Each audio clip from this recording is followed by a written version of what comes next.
What would you do if the one person you trusted more than life itself was living a complete lie? It was 2:17 a.m. on a Tuesday when the screen of my wife's phone lit up the darkness of our bedroom. A single text message glowed on the lock screen, not from a friend, but from a name I didn't recognize. David. The message was simple, but it shattered my world in an instant. Last night was incredible. I can't stop thinking about you. My heart stopped. My wife, Jessica, the woman I'd spent a decade building a life with in our quiet Chicago suburb, was a stranger sleeping beside me. I felt the blood drain from my face as I stared at that glowing screen, a portal to a life I never knew she was living. The worst part wasn't just the betrayal. It was the chilling realization that this was only the tip of the iceberg. If you genuinely enjoy our stories, please subscribe to the channel, tell us where you're from, and what time it is right now. It's always fascinating to know how far our story flows. For weeks, I'd felt a subtle shift, a cold draft in the warmth of our home. Jessica, once vibrant and affectionate, had become distant, her laughter replaced by a brittle edge. She started working late, blaming deadlines at her downtown law firm. Dinners grew silent, her eyes constantly glued to her phone, a small, secretive smile playing on her lips. When I'd ask who she was texting, she'd wave it off. Just work stuff, honey. You wouldn't understand.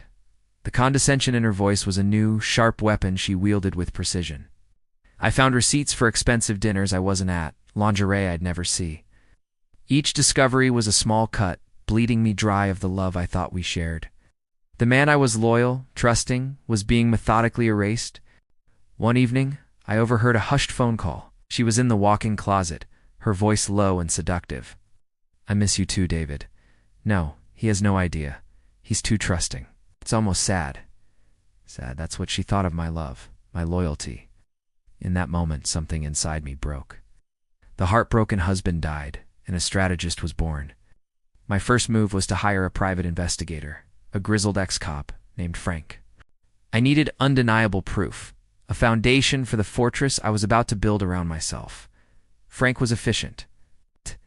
Within a week, I had a manila envelope filled with photographs that made my stomach churn.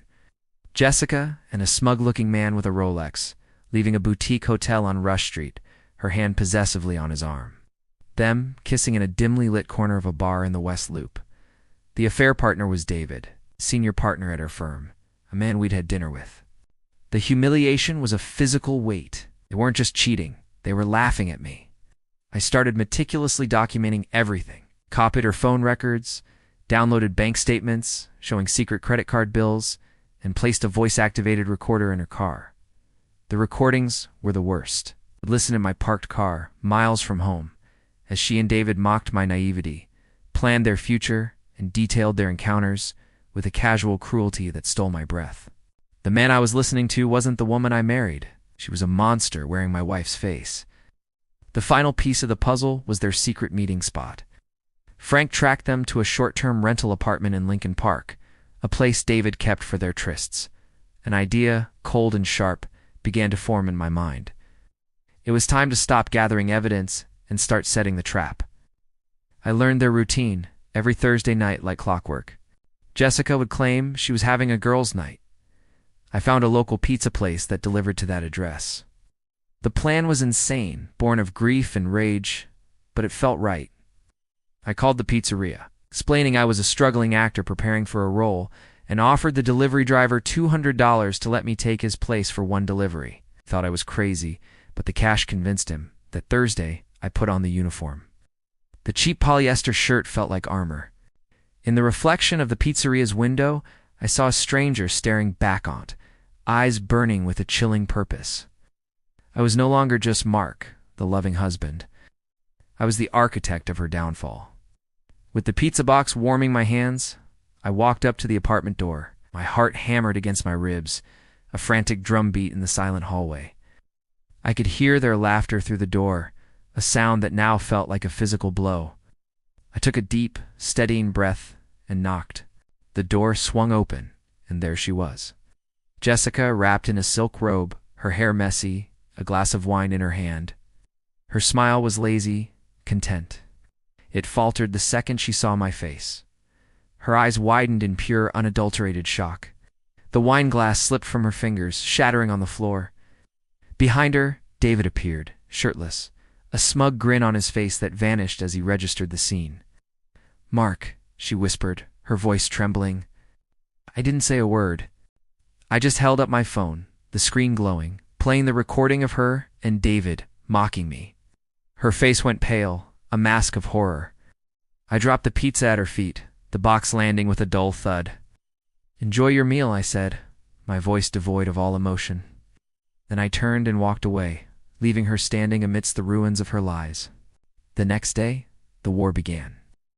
I filed for divorce, presenting my lawyer with a mountain of evidence. Photos, the bank statements, the recordings.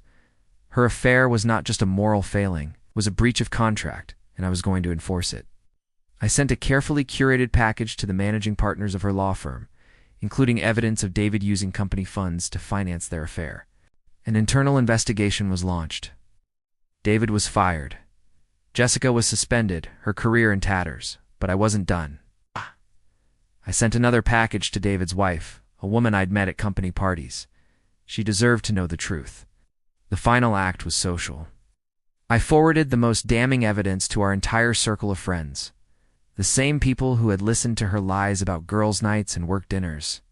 Her phone blew up, not with secret texts from her lover, but with messages of disgust and condemnation. She was an outcast, a pariah in the world she had so carefully constructed. The legal battle was brutal but swift.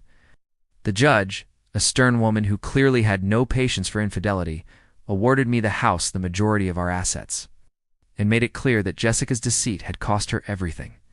She was left with nothing but her shame and the consequences of her choices. I see her sometimes, a ghost in the city. She works a paralegal job across town, living in a small, sad apartment. The arrogance is gone, replaced by a permanent shadow of defeat in her eyes. Our friends, my friends now, don't speak to her. She is utterly and completely alone, destroyed not by my hatred, but by her own actions. I won. I got my revenge. But as I stand in the quiet of my house, the house we built together, there is no triumph, no joy. There is only the hollow echo of what we once had, and the chilling silence of a victory that feels exactly like a loss. The night is quiet now, and the only light is the one from the city skyline. The end.